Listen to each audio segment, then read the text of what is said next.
Bread வச்சு இந்த easy and டேஸ்டியான ஸ்நாக் இல்லை பிரேக்ஃபாஸ்ட் இதை நீங்கள் எப்படி வேணால் சாப்பிடலாம்.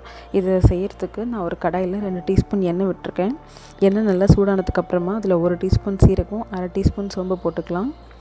அது நல்லா வெடித்து வாசம் வந்ததுக்கப்புறமா 1/4 டீஸ்பூன் மஞ்சள் பொடி, தேவையான அளவுக்கு உப்பு, 1/2 டீஸ்பூன் மிளகாத்தூள், 1/2 டீஸ்பூன் மிளகுத்தூள் சேர்த்துக்கிறேன். சேர்த்துட்டு ஒரு 30 செகண்டுக்கு இதை நல்லா ஃப்ரை பண்ணிக்கலாம். இப்போ அந்த பொடியெல்லாம் வந்துட்டு ஃப்ரை பண்ணதுக்கப்புறமா நான் ஒரு வெங்காயத்தை பொடியை நறுக்கி வச்சுருக்கேன், அதை சேர்த்துக்கிறேன். சேர்த்துட்டு நல்லா சாஃப்டாகிற வரைக்கும் வதக்கிக்கலாம். வெங்காயம் ஓரளவுக்கு சாஃப்டானதுக்கப்புறமா நான் 2 டீஸ்பூன் அளவுக்கு இஞ்சி பூண்டு பேஸ்ட் சேர்த்துக்கிறேன். சேர்த்துட்டு இதையும் நல்லா ஃப்ரை பண்ணிக்கலாம். இஞ்சி பூண்டோட பச்சை வாசனை போனதுக்கப்புறமா நான் ஒரு தக்காளியை பொடியை கட் பண்ணி சேர்த்துக்கிறேன். தக்காளி வந்துட்டு நல்லா சாஃப்டானதுக்கப்புறமா வந்துட்டு நான் ஒரு 4 ப்ரெட் ஸ்லைஸை வந்துட்டு குட்டி குட்டியாக கட் பண்ணியிருக்கேன், அதை சேர்த்துக்கிறேன். சேர்த்துட்டு இந்த ப்ரெட்டு வந்து இந்த மசாலா கூட நல்லா கோட் ஆகுற வரைக்கும் வந்துட்டு ஒரு 3-4 நிமிஷத்துக்கு நல்லா குக் பண்ணிக்கலாம்.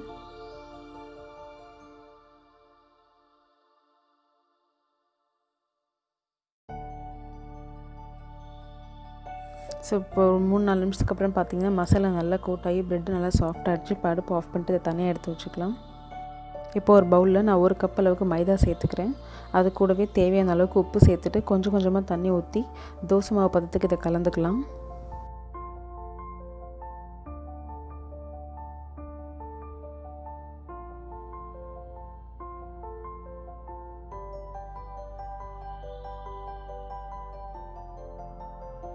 மாவு கலந்ததுக்கப்புறமா நம்ம எப்பவும் எப்படி தோசை ஊற்றுவோமோ அதே மாதிரி தோசை வந்து செஞ்சு வச்சுக்கலாம் இந்த மைதா மாவுலேருந்து.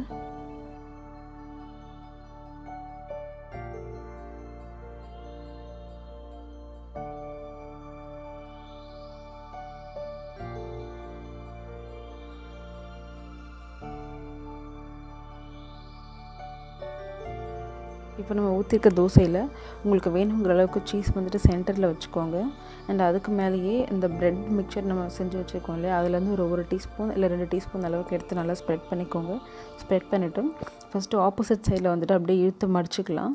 அண்ட் அதை ஃபோல்ட் பண்ணதுக்கப்புறமா மிச்சம் இருக்க 2 சைடையும் வந்து கொஞ்சம் ஸ்லைட்டாக இழுத்த மாதிரி ஃபோல்ட் பண்ணி அப்படியே கொஞ்சம் ஜென்டலாக ப்ரெஸ் பண்ணிங்கன்னு சொன்னால் அது நல்லாவே அது ஒட்டிக்கும். அது அப்படியே இதெல்லாம் தனியாக எடுத்து வச்சிடலாம். இதே மாதிரி எல்லா தோசையிலையும் ப்ரெட் மிக்சர் வச்சு பண்ணிக்கலாம்.